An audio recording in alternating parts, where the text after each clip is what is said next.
Hello, my friends. Jeff, Tax Rescue CPA. We're going to talk about LLCs and how they're taxed and what the options you have are as far as choosing how you want to be taxed. They're really like the Uno wild card of federal taxes. You can choose whatever sort of taxation you'd like.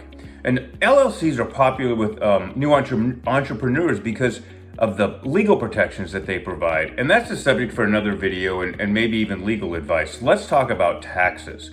So this guide, I'm going to break these down and we're going to kind of dig into this because this is a complicated subject that I spend a lot of time on educating folks and figuring out the best way to treat each and every situation depending on what's going on for that individual. So when you form, let's talk about the default. When you form an LLC, by default, the IRS is going to treat you one of two ways. So the first way is if you are a single member, if you're the only owner of the LLC, the IRS is going to consider you a single member disregarded entity. And that means that your income and expenses and your profit will be reported on your 1040 personal tax return, Schedule C, just like a sole proprietor. The downside of this is that all the profits are subject to self-employment tax. And when I say self-employment tax, we're talking about Social Security and Medicare. And this is currently about 15%, 15.3%. Now, the similar treatment happens, tax consequence, when you're a multi-member. Okay, so again, we're talking about how the IRS treats you by default. If you're a multi-member LLC, so maybe you and a couple other folks have started this business, a multi-member LLC, by default, is going to be treated as a partnership, and the IRS is going to require you to file Form 1065 partnership return, and then that partnership return is going to generate a K-1. This is a form the IRS uses to report the income from the partnership to the members. That's what they're called in an LLC. They're members of the LLC. And then this K-1 information goes on to your 1040 tax return, where again, just like in our first example with the single member disregarded entity, this K-1 income is subject to self-employment tax. Again, 15.3%. And that's how it's reported. These are called flow-through entities because the profits flow through to the individual rather than being taxed at the corporate level or the company level. Now, here's what's interesting. Is you say, well, okay, Jeff, I started this, I've been doing this. Can I change? Can I choose a different wildcard selection? And the answer is yes. If the default treatment by the IRS doesn't fit your needs, you can change it at the beginning of the LLC, or you can change it during the life of the LLC. You can choose to be taxed as a corporation instead. Now, corporation, okay, there's actually two different kind of corporations. And let's talk, the popularity is extremely leaning toward the S-Corp. Okay, they're far more popular than a regular or what we call a C-Corp. So let's talk about the S-Corp.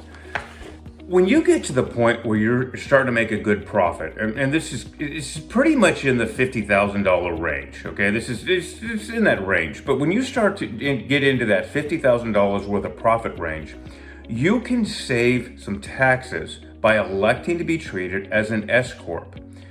Now, how do you save taxes? Well, when you're an S-Corp, you're going to need to pay yourself a reasonable salary for the work you do for the company. But beyond paying yourself a reasonable salary, whatever is left, you can take as a distribution. And this distribution amount is not subject to self-employment tax. Okay, this is where the tax savings comes in. And you could imagine at 15.3% that this adds up quickly. If you can, shift $20,000 worth of income from being subject to self-employment or not, that's $3,000 worth of taxes, right? Yeah, it's in my head. Okay, how do you do this?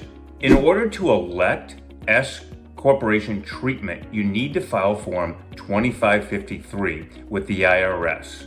That's how you make the election. Now, who's this best for? So again, this is best for business owners when you get to the point where you're earning about 60,000, somewhere in that range, and you want to reduce your self-employment taxes. Now, of course, there are always some exceptions to this rule and this treatment, but for most people, this is where it plays out.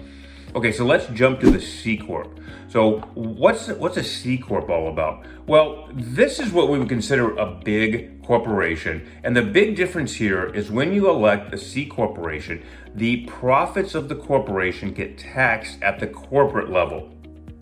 So the corporation will pay taxes on the income first. Okay, it's about 20%, 21%, somewhere in that range. It changes, and depending on when you watch this video, who knows what it is. But right now we're at about that level of taxation at a corporate level. Then you're going to take the money out as dividends, and those dividends you will pay tax on. Now, you're not going to pay self-employment tax on these. Generally, you're going to pay yourself some a salary out of wages out of the corporation, but the dividends you take out will flow through to your personal tax return, and they'll be subject to income tax at that level. This is the double taxation that you always hear about. The corporation pays taxes, and then you pay taxes on the dividends you take out. Now, why would you want to do this? Well, this structure is best for businesses that are planning on needing to raise capital, think Shark Tank, or they're going to reinvest most of their profits back into the company, because when you're going to take those profits and reinvest them, you're only going to pay tax at 21%. So there'll be more capital retained after paying taxes to invest back into the company. That would be the situation for the most part where you'd want to use a C corporation. Okay, so we really can't emphasize too much self-employment issue, Social Security, Medicare, with LLCs, because again, the default when you're a Schedule C filer or partnerships, you're going to be paying self-employment tax on all the business profits up to the max of Social Security, then it's just Medicare. So for an example, if your LLC earns $60,000 in profits, you're going to owe a little over $9,000 in just the self-employment taxes. This is going to start to add up quickly, and where a S-Corp can come in real handy in your pocketbook. Now, before we leave it at that, there are some other considerations with LLCs, and that has to do with what state you live in.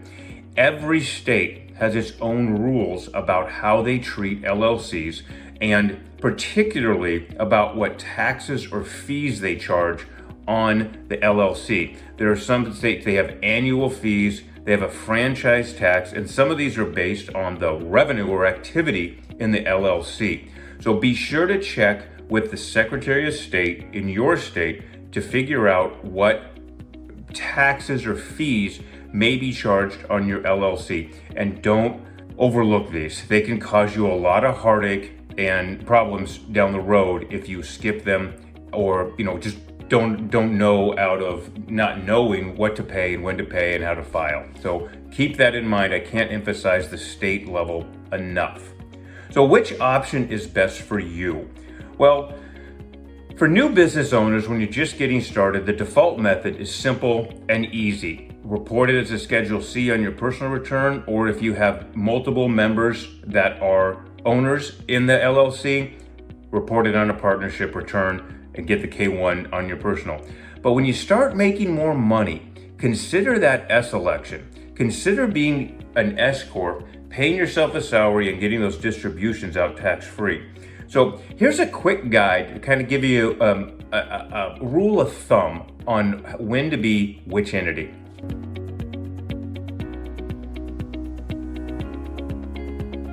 So LLCs, they offer flexibility and protection, but you gotta know how to choose the right tax structure for your business needs and your point in the business life cycle when it gets profitable, because putting this off and avoiding this change, moving to an S-Corp, can cost you a lot of taxes, and you don't want to be burdened by the taxes when you're trying to grow the business.